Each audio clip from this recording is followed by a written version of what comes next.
नमस्कार दोस्तों, मैं आनंद कुमार सुपर 30 से आपका स्वागत है फिर से आनंद कुमार शो में। आज हम एक कहानी से अपनी बात शुरू कर रहे हैं। आप में से कई लोग होंगे जिन्होंने शायद एक कहानी सुनी भी होगी। पिता पुत्र बाजार से गधा खरीद कर लौट रहे थे। रास्ते में किसी ने टोका, अरे भाई गधा खरीदा क्यों है, इस पर बैठ क्यों नहीं जाते हो। तब बेटा गधे पर बैठ गया। लेकिन कुछ दूर पर किसी ने फिर से टोका, कैसा बेटा है, खुद गधे पर सवार है और पिता को पैदल चला रहा है। अब बेटा उतर गया और पिता गधे पर सवार हो गए। लेकिन आगे फिर एक टोकने वाला आखिरकार निकल आया, पिता गधे पर और बेटा पैदल। तो इस बार दोनों गधे पर बैठ गए। अभी मामला खत्म नहीं हुआ, कुछ दूरी पर फिर किसी ने टोका, कैसे जालिम लोग हैं दोनों, एक बेचारे गधे पर बैठे हुए जानवर पर अत्याचार कर रहे हैं, इन्हें तो जेल होनी चाहिए। अब जेल की बात से डरकर पिता पुत्र ने गधे को एक लाठी से बांधा और उसे उठाकर चलने लगे। बीच में नदी आई, उस पर छोटा सा पुल आया। गधा छटपटाया, दोनों के पांव लड़खड़ाए और सब पानी में डूब गए। तो जीवन के रास्ते पर आपको बिन मांगी सलाह देने वाले खूब मिलेंगे, हर बात पर टोकने वाले, आपको रोकने वाले। वे आपकी मदद नहीं करते बल्कि आपकी रफ्तार को रोककर आपको दिशाविहीन बना देते हैं। जिंदगी के बहुत सारे इम्तिहान हम सिर्फ इसलिए छोड़ देते हैं कि कोई ना कोई हमें टोक देता है। आप मंजिल तक पहुंचने के बजाय भटक जाते हैं। लेकिन जो लोग इरादे से मजबूत होते हैं और रोक टोक की परवाह तनिक भी न करते हैं, दूसरे के थाने को अंगूठा दिखाने का हौसला रखते हैं, आखिरकार वही कामयाब होते हैं। और आज हमारे साथ एक ऐसे ही शख्स है जिन्होंने गरीबी से संघर्ष किया, एक हादसे में अपनी आंख इलाज के अभाव में गंवा दिया। उनके रिश्तेदारों ने उन पर ताना मारा, उनको किसी लायक नहीं छोड़ा, बावजूद किसी के परवाह किए वो डटे रहे, आगे बढ़ते रहे और आज सफलता के उस मकाम पर उन्होंने दस्तक दी है जिसे शायद किसी ने सोचा भी नहीं होगा। तो चलिए हम उनसे मिलवाए आपको। आइए राधे श्याम जी, स्वागत है आपका। खुश रहिए, खुश रहिए, बैठिए। राधे श्याम जी, आज तो देखकर मेरा मन खुश हो गया। आपको एकदम हीरो की तरह रख रहे हैं, बड़े साहब की तरह। लेकिन अभी दर्शकों को वो कहानी बताइए जिसमें आप एक हादसे के शिकार हो गए थे और आपकी एक आंख चली गई थी। ये सर घटना उस समय की जब मैं 6-7 साल का था। तो उस समय जैसे बच्चे घूमते हैं तो ऐसे चलते समय एक बार मैं फिसल गया और गिरने के बाद मेरी आंख में चोट लग गई। वो कुछ कंकड़ था जो आंखों में चला गया और जिसके चलते चोट लगने के चलते उसमें कुछ प्रॉब्लम आई, जिसके चलते दिखना बंद हो गया। अभी उसमें उस समय आसपास में जो भी हॉस्पिटल थे, जो भी सब चीज़ें थी, वो काफ़ी महंगी थी और उसको अफोर्ड नहीं कर सकते थे हम, क्योंकि हमारी जो आर्थिक स्थिति थी उतनी ज़्यादा मजबूत नहीं थी, जिसके चलते हम बड़े अस्पतालों में जा सके या इलाज कर सके, लखनऊ या इलाहाबाद या और कहीं भी। तो उसके चलते मेरी एक आँख की रोशनी चली गई। आपने ये बताया कि आप, अच्छा भी लगा सुन के कि आप उस बैकग्राउंड से आए हैं जहां पर इलाज के लिए खर्चा नहीं था, आंखें चली गई, फिर भी आपका हौसला बढ़ा रहा।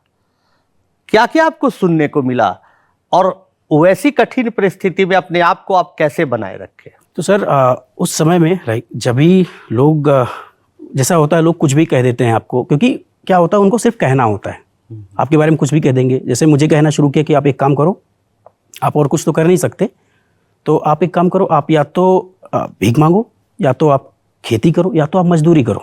आपके पास यही ऑप्शंस हैं, बाकी और कोई ऑप्शन आपके पास नहीं है। क्योंकि एक टॉन्ट बोलना होता है लोगों को। बहुत बड़ी बात है कि ऐसी परिस्थिति से आप निकले जब ऐसे लोग कटाक्ष करते थे, आप पर व्यंग करते थे।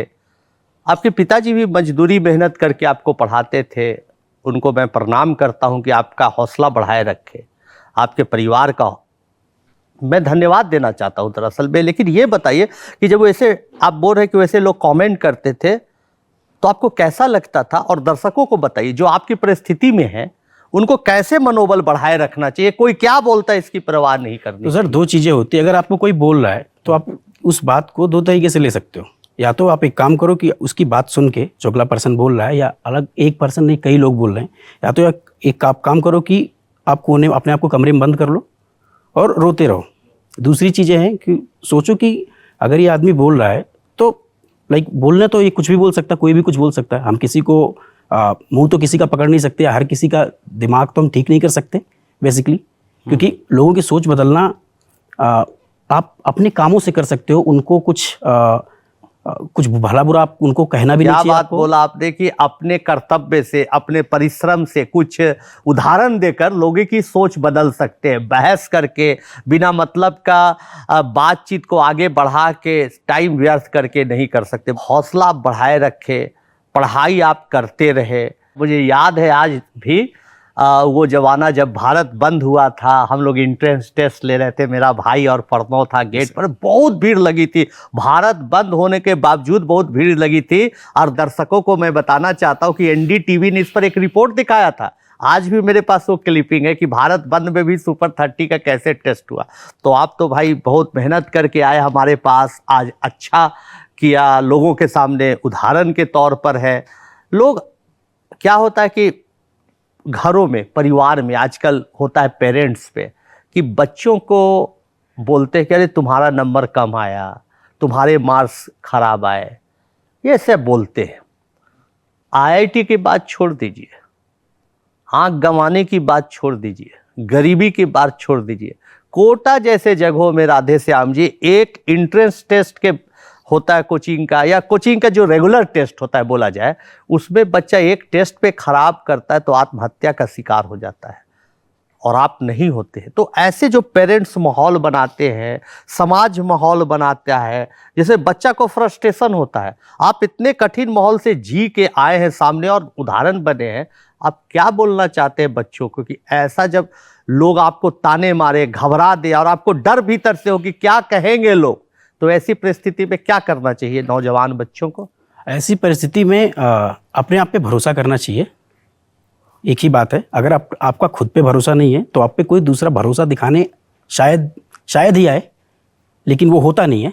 वो 1000 में से शायद एक बार हो जाए मे बी, लेकिन होगा नहीं। तो आप अपने आप पे भरोसा रखें, अपने टैलेंट पे भरोसा रखें। आपको प्रयास अपना जितना मैक्सिमम एफर्ट हो सकता हो वो देना चाहिए। उसके बाद में रिजल्ट पॉजिटिव आएगा ही। अगर नहीं भी आया तो आप इतना तो सीख जाओगे कि क्या नहीं करना चाहिए लाइफ में, या इन जनरल एंट्रेंस एग्जाम में क्या नहीं करना चाहिए। तो नेक्स्ट टाइम अगर आप दोगे तो आप अच्छा परफॉर्म करोगे और आप क्वालिफाई भी करोगे। कुछ अपनी स्मृतियाँ बताइए गांव के जमाने की, जब आप गांव में थे, पढ़ते थे, संघर्ष कर रहे थे, उस समय अगल बगल के लोग क्या बोलते थे? हमारे घर के बगल में एक भैया थे, उन्होंने एंट्रेंस एग्ज़ाम की तैयारी की थी, वो असफल हुए थे 2 साल करने के बाद में। तो कुछ लोगों को पता लगा कि मैं शायद ऐसा कुछ सोच रहा हूँ करने का। तो उन्होंने बोला कि देखो वो तो सब कुछ होते हुए भी फेल हो गया है, तुम क्या करोगे? तुम्हारे लिए तो ये है ही नहीं। तुम एक काम करो, तुम जो मजदूरी करना हो तो वो कर लो। तो एक टाइप का अगर आप बोल सकते हो बुलिंग थी, सोशल बुलिंग जो आप बोल सकते हो, जो कि होता है, अभी भी होता है कि आपका जैसे आपने बताया एंट्रेंस एग्जाम में नंबर कम आ गए, तो माता पिता बोलते तो हैं लेकिन वो इस डर से बोलते हैं कि और लोग क्या कहेंगे। जैसे होता है अपने यहाँ पे कि उनका लड़का ये कर गया, उनका लड़का ये कर गया, आपने क्या किया। तो एक प्रेशर बनाया जाता है आपके ऊपर, जो कि सही किसी भी हद से नहीं है। अगर आप बोलो कि प्रेशर बनाने से कोई आगे बढ़ जाएगा, जिसको आगे बढ़ना होगा, जिसको पढ़ना होगा वो पढ़ेगा। क्या बात है, जिसको आगे बढ़ना होगा, पढ़ना होगा, खुद बनेगा। किसी पर प्रेशर न बनाए, ये माता पिता के लिए संदेश दे रहे हैं राधे श्याम जी, शिक्षकों के लिए संदेश दे रहे हैं। बहुत अच्छी बात है। हमको तो देख के याद आ रहा है सुपर 30 का जमाना, आप क्लास में बैठे हुए हम पढ़ा रहे, वो दिन याद आ रहा है। जी सर। सर उस जमाने में आप हमारे पास एक कैरेक्टर होता था भोलू और निकी का। हाँ, उसमें एक भोलू था जिसको कॉन्सेप्ट क्लियर थे, वो ज़्यादा उसके पास पैसे नहीं थे बट वो टैलेंटेड था। और निकी था बगल में जिसके पास सभी साधन थे, सभी चीज़ें थी, उसमें भी लाइक टैलेंट था, लेकिन वो चीज़ों को ओवर कॉम्प्लिकेटेड करता था। सही बात, जो कि आराम से कह सकता है। तो सर उस समय को याद करते हुए मैं कहूँगा अगर आप कुछ बता सको ताकि वो समय मुझे याद आ क्या जाए। बात है, आपने तो मुझे भावुक बना दिया। भोलू रिक्की की कहानी, दोनों में बकझक होता था। एक अमीर घर के बच्चे को रिप्रेजेंट करता था, एक आर्थिक रूप से संघर्ष करने वाले परिवार का बच्चा था, और एक डंपू था जो कभी कभी आता था, कभी-कभी। हंसाता था।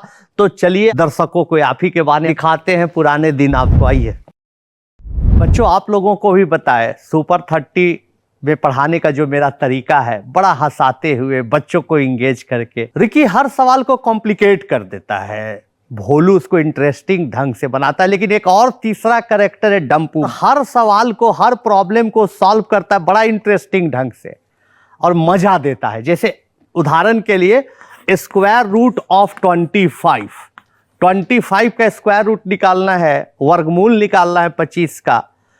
तो आप लोगों को याद है स्क्वायर रूट निकालने का तरीका?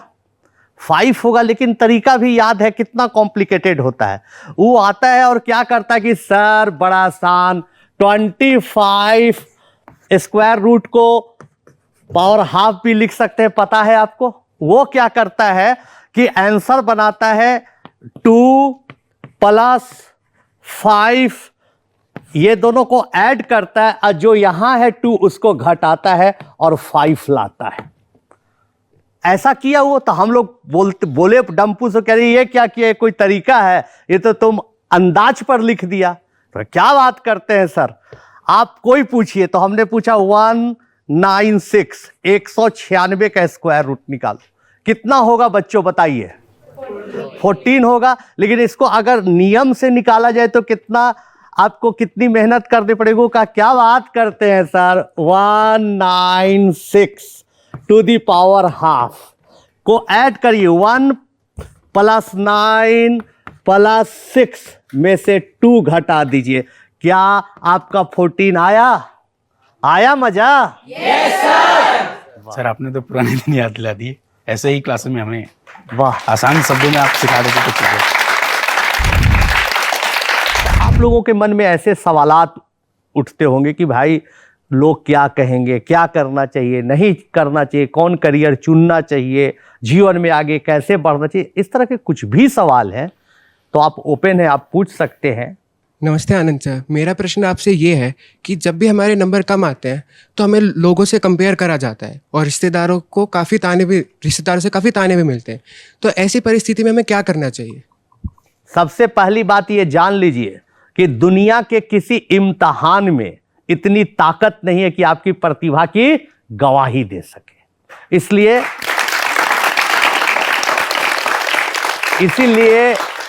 किसका क्या मार्क्स आता है, कितना आता है, ये उससे कुछ भी फर्क नहीं पड़ता है।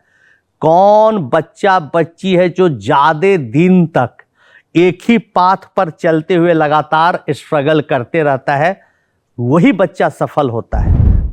नमस्ते सर, मेरा नाम भूमि गोयल है। मेरा आपसे यह सवाल है कि जब भी कोई मुझे ताने मारता है या फिर नीचा दिखाने की कोशिश करता है तब मैं काफ़ी गुस्सा हो जाती हूँ और एकदम से रिएक्शन दे देती हूँ। क्या वो अपनी बात को साबित करने का सही तरीका है? आप बताइए राधे श्याम जी, सवाल का जवाब बेहतर आप दे सकते हैं।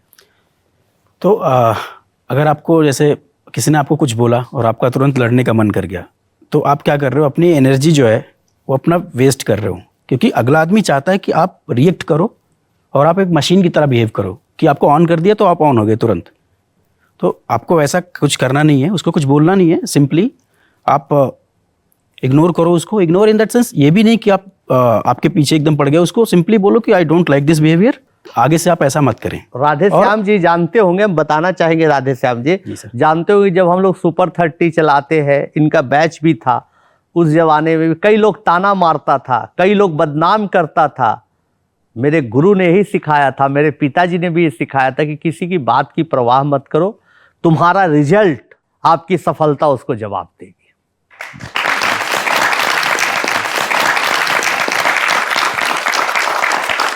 नमस्ते आनंद सर, मेरा नाम कार्तिक चौहान है।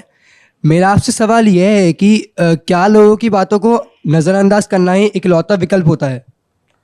हम तो यही मानते हैं, बड़े बड़े जो युद्ध हुए हैं, बड़ी बड़ी लड़ाइयाँ हुई हैं, सिर्फ विवादों से शुरू हुई है।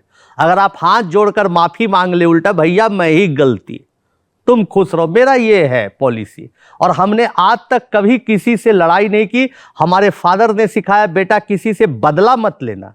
बदला मत लेना का मतलब कोई बोल रहा है, आपको छोटा दिखा रहा है, तो आप कभी उसको छोटा मत दिखाइएगा। सोचिए कि इसकी बुद्धि छोटी है, ये कितनी संकीर्ण मानसिकता का है कि किसी को छोटा सिद्ध कर रहा है, किसी को अपमानित कर रहा है। जो व्यक्ति किसी को छोटा सिद्ध कर रहा है, किसी को अपमानित कर रहा है, उससे आपकी क्या तुलना की जा सकती है? उससे आप क्यों मुकाबला कर रहे हैं? आप अपना काम करते रहिए, दुनिया आपको जरूर सलाम करे। तो बहुत बहुत धन्यवाद राधे श्याम जी, आप आए, बच्चों को उत्साहित किया, दर्शकों को कई संदेश दिया, और सबसे बड़ी बात कि हमारे पुराने दिनों को याद दिला दिया। तो फिर हम लोग मिलते रहेंगे कहीं ना कहीं, किसी न किसी मोड़ पर। बहुत बहुत आपका धन्यवाद। खुश रहिए, जीवन में आगे बढ़ते रहिए। अगर आप इस मुहिम के बारे में और भी कुछ जानना चाहते हैं, हमारे साथ जुड़ना चाहते हैं, तो ndtv.in/The आनंद कुमार शो पर लॉग ऑन करें। तो दोस्तों, ये समय है आनंद मंत्र का, तो छोड़ दीजिए रोग कि क्या कहेंगे लोग।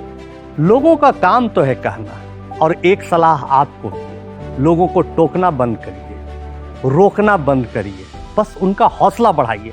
दरअसल में इस पूरे सीरीज में हमने जिन मुद्दों की बात की, चाहे जानलेवा पढ़ाई की यानी खुदकुशी की, पढ़ाई में भटकाव की, मानसिक तनाव की, मोबाइल की लत की, और गुस्से पर काबू पाने की, इन सब का वास्ता एक ही सच से है कि आप कामयाबी के बीज अपने भीतर रखते हैं। जरूरत तो सिर्फ इस बात की है कि आप उसे हवा, पानी, खाद देते रहिए, अपने हौसले से, अपने अथक प्रयास से, और अपने असीम धैर्य से। समय समय पर भटकाव रूपी माहौल से उन बीजों को बचाइए, कीटनाशक छिड़किए। और हाँ, इस पूरे सफर में आपने मुझे बहुत ताकत दी है। पूरे टीम का जिस तरह से आपने हौसला बढ़ाया है, मुझे यकीन है कि आपको जरूर मजा आया होगा। आया मजा दोस्तों? आगे आपसे फिर मुलाकात होगी, मिलते रहेंगे बार बार। आपका दिल से बहुत बहुत धन्यवाद।